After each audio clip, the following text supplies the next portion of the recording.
Hello, ladies and Germans, how are you all doing? This is Onord. This is Rangru, hello. And folks, we're taking a break from league play to give you part of the monthly tournament. Today on Kositritsa, Rang, who do we have? On left-hand side in the blue, we have PUriTanner playing the 5th Mountain Division with a Maverick income, and right-hand side in red, we have Lord Onord playing as the first Polish with a Maverick income. There's some very aggressive Polish breakouts here. We're going to check out some of the places that they're thinking they're going to go. I think we both know they're not going to make it there, but good lord, are they optimistic. Yeah, just doing that classic PTRS rush. You always think of the, like, PTRS on a motorbike, just, do a drive-by and shoot it from the side cab. But apparently you can't do that. Because I'm pretty sure we'll probably throw the guy outside of the sidecar. Or if you shoot it backwards, you could go faster. It'd be like a little boost. Well, they're already red. The red ones do go faster. Oh, yes. So, I mean... Good point. I love having this one Gebirgs MG42 that's like, oh, yes, you're going nowhere today, sir. Of course, one flame troop squad might get super close. I don't know. No. This is... One PTRS broke through. This is bizarre. And kill the Kubelwagen. And then here comes the Stag to clean him up. And also, North, we have a KFZ4. I don't really call it a rush, but definitely a pretty heavy opener. You have just all that machine gun fire and catching the infantry off guard. Yeah, that's actually very bloody effective. Yeah, it is. I wouldn't be surprised. Like, how do I put this delicately? When everything is already brokenhearted, it's really, really difficult to be super, super concerned about that, let's say. Yeah. Also, super early bombing run, too. Jeez. And super early yak. It's a super early all over the place. And super early AA. So everyone's just getting everything done right off the bat. And super early PTRS rush up north as well, actually breaking through. And that's perfect terrain for them. 3 of them, actually. Oh, yes. God. Yes, it's huge amounts. And I'm wondering, yeah, right now, okay, this Gebirgs Taker coming on in, they're going to lose at least 1 squad. I'd probably say probably even 2. Just knowing how that tends to be, that just the reaction speed's not going to be what it needs to be. You see, the true end game in Steel Division high-level play is just about sneaking anti-tank rifle squads into the enemy spawn. Oh, yeah. Absolutely just a drive-by play consistently. 1, 2... Oh, good. 3. 3. That guy has paid for himself. Oh, jeez, that's insane. Yeah, that is. And when he dies, there's 2 more, which can still be a pain in the ass. So, very good little play out from Onord. Yeah, I don't know if he really caught the fact that there is someone behind his lines there. I truly don't know. Yeah, but he is pushing pretty, or Tanner is pushing pretty heavy in the center here. KF said attack went pretty well. Onord's been forced back quite a bit. He still has the T-34 in a good position, but at the same time, Onord is taking advantage of the northern openness and moving in a little, like, platoons worth of CQC dudes. And he's not going to learn about this either. Look, another Gebirgsjäger in terms of the deployment.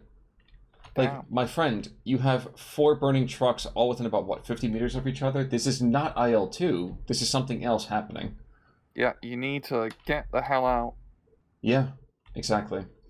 I know I'm always banging on about all the broken-hearted stuff and everything like that, but at least there's some NKVD troops there to kind of keep them in line.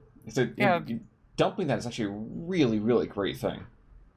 Yeah, it's kind of with the Polish penal troops, they do have the disheartening compared to the Soviet ones, so you do need to be using those NKVD troops quite effectively. I'm seeing the KFZ actually moving up north to try and deal with this, catching a few of the infantry out in the open, but the descents will be able to make it through.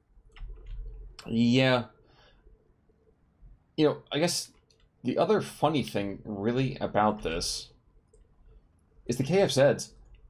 I'm trying to figure out what the heck they're putting that second machine gun. Oh no, it's just like a dual wielding. Yeah, it's just weird to see that. It doesn't happen. I don't know. No, you're right, because, like, the Kubelwagen's just one machine gun, but the KFZ's like, hey, look, you know what's better than one MG34? 2. Multiple attackers. Yeah. And even better, we're going to crank them up to NG42s. These are all 42s on that. Oh, no, they're 34s. They are 34s. Okay, strange, because a couple of them are 40... Unbelievable. No, see, good on lord. the KFZ, wow, apparently I need to go back to the eye doctor, because I could have sworn I was looking at that, it said MG42. I don't know what the heck I was looking at there. Oh, well. Anyway, I might even look at the Kubelwagen to the north. That's what it was. I was looking at the Aufklärer coming on in. Anyway. There we go, that's the 42. Now we got our numbers straight. Yeah, exactly. Math is never my strong suit, folks. That's why I was never serving on the Eastern Front. But we're going to have a true carnival over here as these guys are moving into that northern town, and just with the weight of numbers, Strafniki, I don't care if it's KFZ with their MG34s, they're not going to be able to keep that back. There's no way. That's way too many dudes, and also the penal troops do have all those PTRDs, so the KFZ and the AB41s aren't going to be able to do too much. This is their match, their counter, so to speak. But it's not going to stop them from trying, which I have to be very, very impressed by the pluckiness from this. Of course, having pluckiness doesn't mean you're not going to get plucked, and I think this is exactly what's going to happen here soon enough. NKVD, for some reason, though, it's hanging back. I think he should be moved a little bit further forward to at least get that aura in. Oh, he's just a blocking detachment. Yeah, it just, strange decisions. IL-2 coming in. Ooh, interesting. And then 129 as well up north. And this Bavario, the heavy air investment. Is he gonna... I think he's going for the T-34, the 129, but the anti-aircraft net is a bit too strong. Yes, it is. And we're going to discover the flak 20 mils. IL-2 no care about 20 mils. IL-2 just drives through 20 mils like it's his job. Caring a little bit.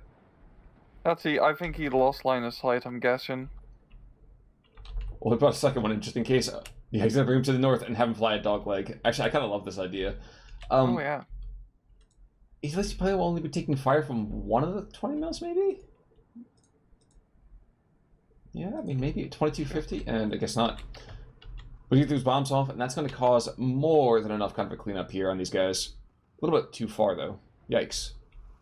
Yeah, misjudged by a bit, so kind of an ineffective bombing run there. That's going to keep the flag in Tanner's hold.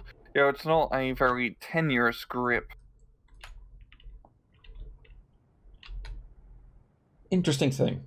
Check out these 242s coming into the northern side. Yes, in the first place, these are Italian tanks, so this is not exactly your usual Stu-42. But this PTRS squad should be able to actually shoot them in the flank, I would think, as they come on by. Yeah, if he plays his cards right, it could be two very dead tanks. But are they tanks? I mean, especially when they're Italian ones, I hate to be that guy, but... Well, Khan, they're in the tank tab. So they're tanks. Okay, so P3 is a recon vehicle, because it's in the recon tab at some point. Yes. Okay. Yeah, exactly. Okay. And the Panther as well. Oh yeah, exactly, the Recon Panther. Of course, that is an absolutely recon vehicle. That I completely agree with you on. You just slap a few buses on it and it's like practically invisible, come on. Dude, I've seen Pentagon Wars, I know how this works. But a Veltro comes on in, and he gets sent away packing just as quickly as a Yak-3 comes the other direction. And all of the recon troops have been cleaned up in that northern town, so yeah, it is a Strafniki. There's a Strife squad and a Pioneer, and other than that, yeah, it's not going to go well. Yeah, Tanner's is barely holding on to these few flag positions up north, and it's really Onord's game to win in the northern flank at least. Actually not deciding to shoot the Stug 42s, actually putting them on a hold fire probably for a more, easier to kill target, I'm going to imagine here. But yeah, it's just as we've just been focusing, it's just been, a bloody CQC fight up north, just looking at the rest of the map. Even the central town, it's pretty quiet everywhere else. Actually, I don't agree with the idea of taking that hold fire on that. To me, that screamed rear shots, which to me screams dead tanks. I would agree as well. But, apparently those guys didn't get the order to have, take one step backward. So, whatever. In the meantime, disarmed troops over here gonna get picked off again because Molotov cocktails, despite being an anti-tank weapon during the war, don't mean a whole lot in this game against vehicles. No. Which is a shame. Yeah, I feel like there should be a buff to that somehow, slightly. Not a huge one, but just enough to know when it's there. Even just a raid to panic vehicles pretty quickly, I think would be pretty fair. T-34 getting a lot where I was saying he didn't really get close, the Gebirgs Jägers got close to him.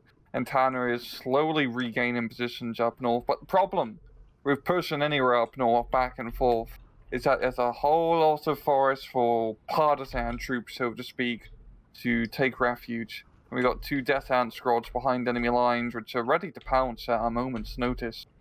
Well, one of them's being pounced on because he's not moving forward. Yeah, pouncing is a bit of a strong term here. Now, Carney troops being moved on in. Yikes, one getting picked up right there. What that killed that? Panzerfaust? Oh, yeah, you're right. I forgot the Superiority gets that. Yowza. Yowza, okay. indeed. I'm still not a fan of, having the and the PTRS squad revealed himself to kill one more squad of Gebirgs Jaegers. Well, the Gebirgs Jaegers managed to unload finally to actually reverse fire at least. Yeah, they're only leaving beside, 5 trucks on the route. Yes. So only 100 points. That's fine. Yeah. And we got 2 Katyushas being invested, as well as 122 mil, I mean. So we have some heavy artillery investment here from Onord. I wonder what he's going to try to do with it. Are you kidding right now? Because at that point I was like, I could have told you this is going to happen. Gonna sing the song? Oh yeah, they sing the song of the anti-air, or the anti-anti-air. But we have both of them setting up right about now. There's already already one 122 on the map and trying to shell those anti-air positions. I think he's going to probably try to unmask them a little bit later. IL-2 is going to go down at long last after getting strafed by those 205s. But yeah, Katyusha's getting redeployed. Yeah. Okay. I think Onord is starting to re-gear his operations into the more central southern area, especially the investment of the S-35s and some infantry in the middle.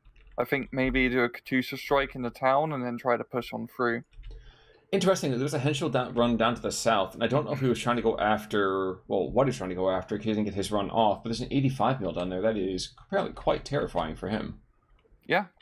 Manson to stress him array. And Tanner's got a pretty nice position with that one stug slap bang in the middle of the map. The SU-85 will be coming in shortly and can pretty easily deal with it. It's a shame Tanner didn't get any infantry into that little farm complex. That's a rather defensible location. Yeah. But kind of a tough ask right there. Yeah, crew panicked as well. I don't blame them. It's a very, very scary tank destroyer, and it's going to kill pretty quickly here. There we go. Kabul RMG going to engage, and I'm sure we'll get another kill over here from the Strelky, just kind of engaging that super light vehicle. Yep, there we go. Goes down very quickly. But yeah, one problem, of course, playing this map heavy up north is that it's not a whole lot of flags to really take advantage of. We're 13 minutes into the match, and it's pretty even Stevens in terms of points. It's both Mavericks, so it's not that big of a deal. But really, the central area of the map in the big town complex, that's where all the juicy points can be reaped in. So I think if either side was to take advantage of that, you'd be in a pretty good position. Oh, absolutely. And there's a piece of me that's kind of wondering when the heck would you get that Katyusha strike? Because for me at this point, I'd be thinking, you know what, I don't want to hit the same area. I'm going to try to spread out the entire thing and use Katyushas like they're supposed to be, as suppression weapons. Yeah. Probably make some very good headway of them if he's fired right into the center. And then followed up with some infantry, but we're still seeing heavy play up north, back and forth between this, road area. Kind of equally funny for me is the fact that there's now, after losing 5 squads, there's several squads of Gebirgs Jaegers running around the trees trying to find and root out everything that's been behind their lines for the last 10 minutes. Yeah, that's the annoying thing about this map is you don't know, where there's enemy in the tree lines. It's way too easy for both sides to just sneak up infantry through the forest. Here's a Katyusha barrage going after this anti-air positions. So yeah, not unexpected. No. Maybe firing here in this next moment or two. Probably may not kill them, but 16 rockets is potential for it, anything. Yeah, one of them's moving a bit, but we'll have to see. I mean, these Katyusha anti-aircraft barrages are either hit or miss, and in this case, they're very much hits. Very much so. And he's flanking.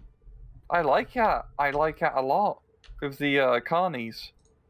Yeah, and you know what? Hitting this town from the north is a lot easier of a prospect hitting it from the east. So you're absolutely correct.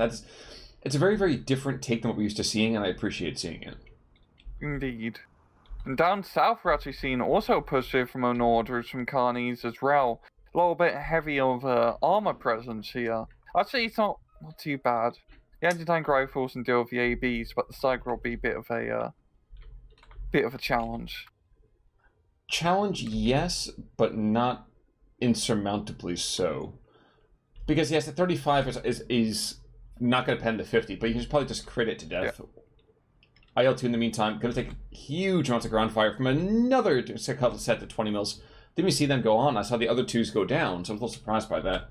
But it's still 14-10, so not hard to really champion Onord's current position. Yeah, it feels like Onord definitely has the momentum in this match. I think at Northern Pete, I mean, just look up north. You have like a whole company's almost worth of German infantry trying to rout out four dudes. Yeah. Like, that's definitely slowing down Tanner's counterattack play, but Onord is definitely now pushing in the center down south and up north. It's definitely leading in terms of momentum. Oh, absolutely. Absolutely. You know, this guy's hunting around the trees over there, and another IL-2 goes down, which is just strange to me to see more than one IL-2 actually die. Reminds me very much like Great Escape, you know, with Steve McQueen trying to make the fence jump, and suddenly there's just like companies of Germans chasing after him at the Swiss border. Mm-hmm. Feels very much like that right now. Two dudes running around the PTRS being chased by half the Wehrmacht. And still, Tanner holds onto that far northern flag, probably not for long, as Onord is finally making the push into the Gebirgs Jaegers. And that's, give him a nice sort of +1 point advantage. Well, he's been sending a +1 point advantage every now and again here for a good chunk of time. The Aufklärer are going to go down pretty quickly, yes. And the Gebirgs Jäger, who are they actually engaging? The Descents. Oh yeah, because the Descents had those Papa Shahs. Yeah. Sorry. It's all already far down south. We're seeing that little armor push. Oh, are we? I was looking at the Carney thing as they were trying to get engaged here in the meantime. NKVDs, yep, not too much they can do right now. But there's a 45 mil sitting in defilade. And here we go. He's not going to get too many shots off, but he should be able to take out an AP-41. Or not. Well, why are you firing APCR shells? Dear Lord. That's the AI for you. But we're seeing a pretty big armor investment down south here from Onord to the two T-34s and SU-85s. So I'd be curious to see if he's going to try and follow up his this attack with his own counterattack. Well, there's an LJ-42 that's kind of engaging some infantry positions right now. He just killed the NKVD, which is not what you want to be seeing, of course. But regardless, the 42 and the 85 are engaging each other with the T-34s in support. I imagine, yep, armor crack. And that push is dead right now. Sorry, that's not going to go anywhere. We got the Gebirgs Jaegers pushing through, but with this armor support coming in, I don't feel like they're going to make that much progress. You keep saying Gebirgs Jaegers, and all I keep thinking about it is like little children with like MG34s right now. I keep thinking of Burger Jaegers. Ah, okay.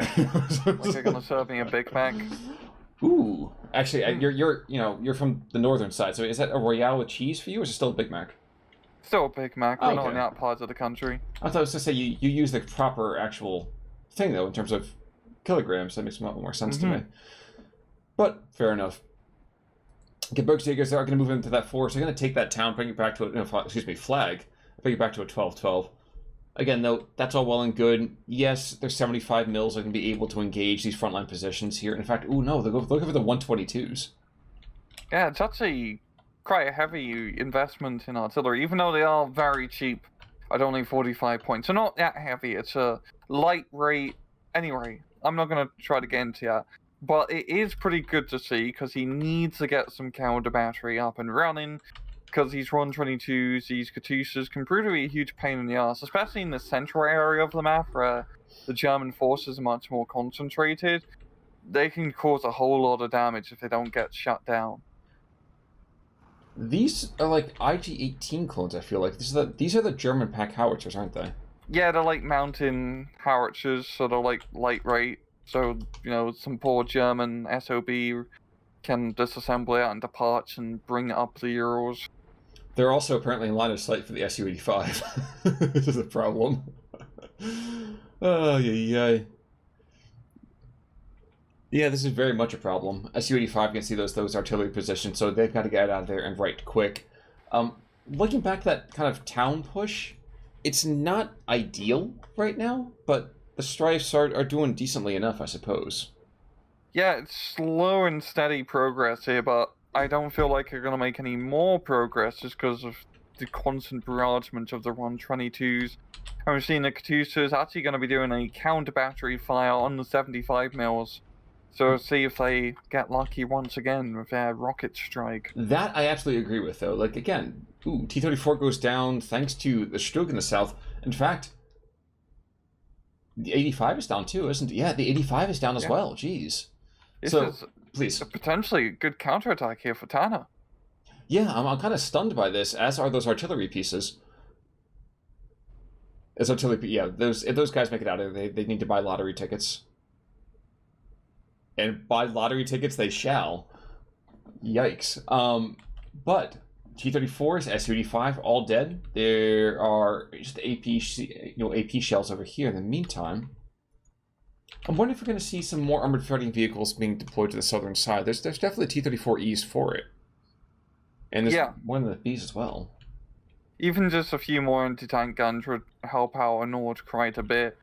Because, yeah, those two Stugs are quite deadly, especially in this sort of matchup where, neither side has that many heavy tanks, or really tanks to begin with. Mm-hmm.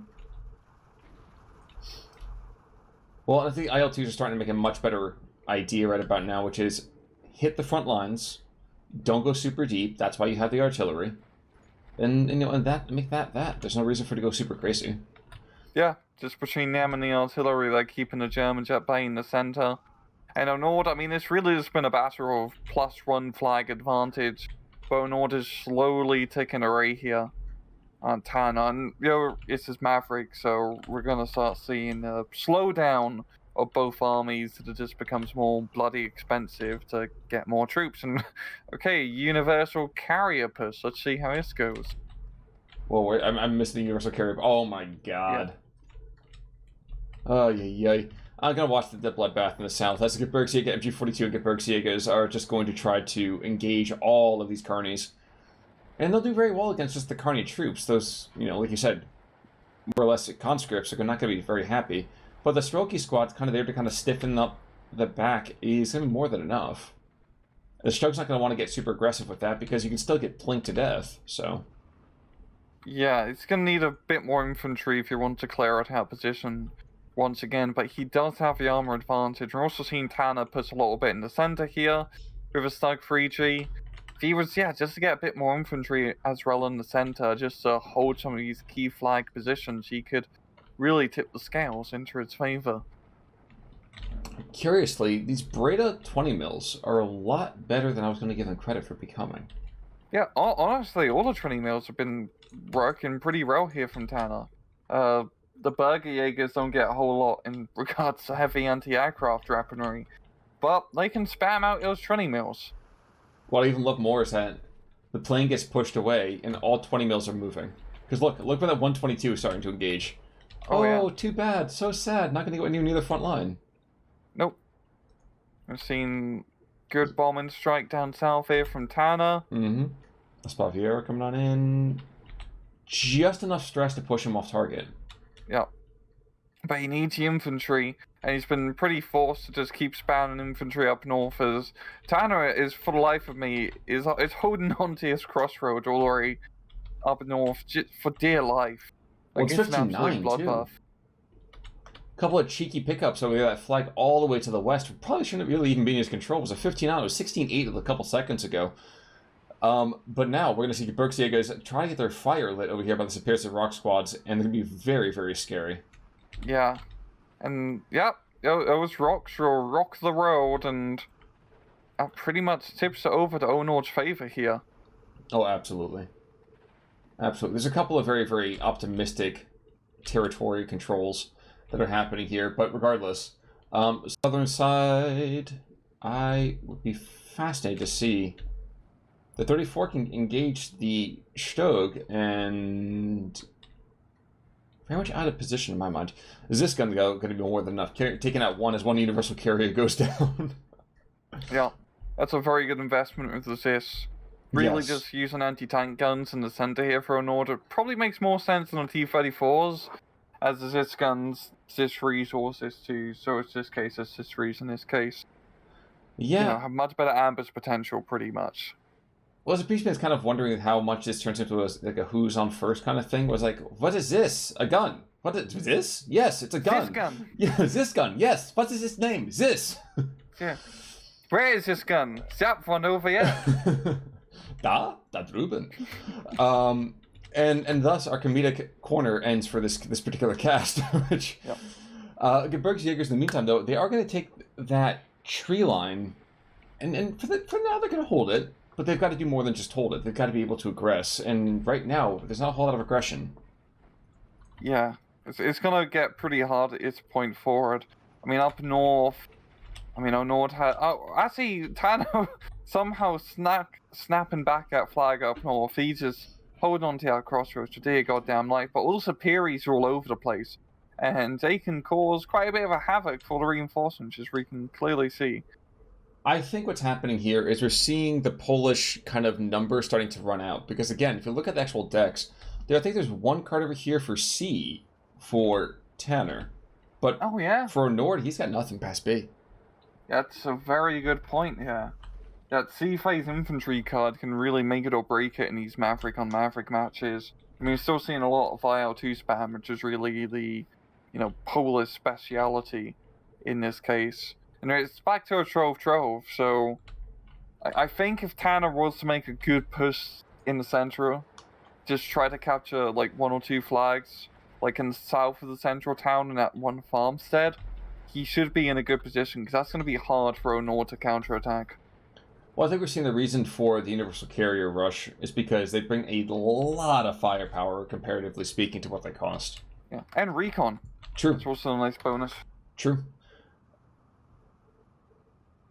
IL-2s, in the meantime, are going to run on the northern side because there's no air cover around over there until now with a lot of Bredas, which, again, 8 Bredas. Wow.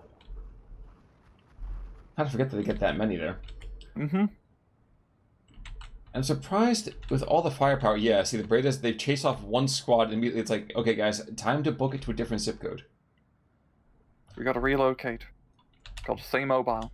In southern side, the 122 that's down there has absolutely devastated the Gebirgs Jägers. Look how many of them are left. 4 dudes who are just like hugging each other and ready to put their head between their knees. That is just a brutal amount of firepower. Yep, those 122s have definitely been a very worthwhile investment, because they've just shut down really any central plays here from Tanner. And it's starting to look like Onord will be in a position to actually make some very good gains in this central town, just thanks to this Universal Carrier T-34 combo. Yeah, 14-10 off the back of Universal Carriers. That is not who I expected to actually beat carrying, despite them having that in their name. Yes. They're not even carrying troops right now, for Christ's sake. True. They're just carrying binoculars. Curiously, we have a Katyusha strike on the Stug. Yeah, it is a curious run. You're not gonna really counterattack the Stug. I guess he just doesn't want it pushing in the center, but yeah, not the most worthwhile, Katyusha strike. Wasn't worthwhile? Yeah. Yes. Yes. Another Spaviero attack on the northern side. Takes out a good portion of the forest. Unfortunately, doesn't touch the Sapirtzi whatsoever. So now Gebirgs Jägers, well, they're a teensy bit stressed. There's going to be this beautiful crossfire, almost literally. As we have a rock coming one way with the D-piece on the other. Never mind, he surrendered just in time. Wow. And the other Geb, I'm just gonna call him Bergerjäger, getting... Oh, come on, you called the Gebirgs Jägers. It was actually quite cute. Gebirgsjäger? Yeah, Am I saying it right? Gebirgs Jäger, yeah. Gebirgsjäger. Yeah. Okay. You're almost like stuttering as you say it. Oh. Tourney also getting forced back. Curious. And the IL-2 eager for some, how do I put this mildly? Looking for a little bit of revenge here. It's just going to drop a couple bombs and likely... Ooh, wow! I thought that was actually going to have a little bit more impact, literally and figuratively. Mm-hmm. That was not to be the case. Regardless, though, we're still at a 15-9 over here from Onord over Tanner. And Fusiliers are starting to get brought on in, so I'm wondering if the Gebirgs Jägers are starting to run low over here as well. Yeah, I mean, both sides have been taking pretty heavy casualties all over. And Onord is just in some really good geographic positions. At one little location just northwest of the town. I mean, that one Strodsky is pretty much pinning down the Stug right now. That's a very, sneaky position to be in. Well, this Stug has no tracks. The tracks were destroyed in this, like, literally 10 minutes ago. So he's going nowhere. Useless. Yes. And you can't even see the guy shooting him. Yeah, exactly. I mean, unfortunately, I'm not sure he knows the crit in this particular case. Otherwise, I'd have him just, like, walk around the backside. But what have you. Regardless, this is well done for them. And... yeah, Onord just has insane momentum. Yeah, which is weird, because the Poles are not exactly a momentum group. This is a, we take and hold, and then pray to the good, Lord Lenin that we actually survive long enough to actually have this be a problem. This is in my opinion. It is in my opinion. I feel like the Poles are really, really light. They are pretty light. They don't have, like, a whole lot of, like, heavy stuff, like anti-tanks, rise or whatnot, but they're very good in CQC, and... as we see in this map, especially up north, you can just spam those infantry, spam the IL-2s, and you're just kind of throwing off bodies. Even though they don't have any sea-phase infantry, it's been just enough. Well, and the weird thing for me is that the universal carriers continue to be as dominant as they are. Like, that should not be happening. A 20-point, taxi with less armor than a Bob Semple tank should not be able to be this successful. And yet, here we are. In fact, we've seen success for scout vehicles on both sides now, which is really, really fun to see. You see, the Germans should have kept the anti-tank rifle in service. Yeah, the Panzerbusche would have been really crazy. Instead, they just turned it into a reared grenade launcher. That's right. That's what happened, isn't it? I kind of forgot about that part. The 60mm thing. It's like used by pioneers for demolitions and stuff. I do need to note, in the south, we actually have a rather hefty push. Those Bredas that I thought were redeploying to get away from artillery barrage, no, he's using them as an attack force. Actually, I love this move. Yeah, at this point, Tanner just needs to really full send, like, down south or on the center, because he is just not slowly, it's kind of quickly at this point, losing positions up north. I mean, just zooming out and looking at the map, it's definitely a bit more red than there is to blue. Yeah, and there's actually just a couple of kind of gift flags that are going to be happening here because there's not a whole lot left to send. More Gebirgs Jäger squads being thrown on in, and between the universal carriers, the Carney, the Stelky, and the T-34, they're not going to have a whole lot to be done. They can't get close enough for the anti-tank vehicles, the anti-tank grenades, excuse me, so T-34 has nothing to fear. Yeah, things will get chipped away, but at what cost and what timetable? It's going to take a really, really long time for that to happen. Yeah, and the southern push is going to get slowed down by Strelky DP squads being brought into a position. I mean, that one Stug and all the Breeders, they are scary, but once you get infantry into the forest, they can be hard to round out. And yeah, the S-85 is going to be a pretty good counter to said Stug. True. The 122, the Hero 122 down here is going to get pushed off, probably even killed. Regardless, very, very well done on this Onord push. I did not expect the Poles to actually be able to survive this long. I expected it very, very quick and merciless kind of massacre earlier here. Katyusha close barrage. Love that. And then a barrage in the southern push. Completely whiffs, but that's fine. Yeah. Stug is going to be greeted quite rudely in a little bit if he decides to push through. Or even not, the Strelky DPs can come in and side-shot it.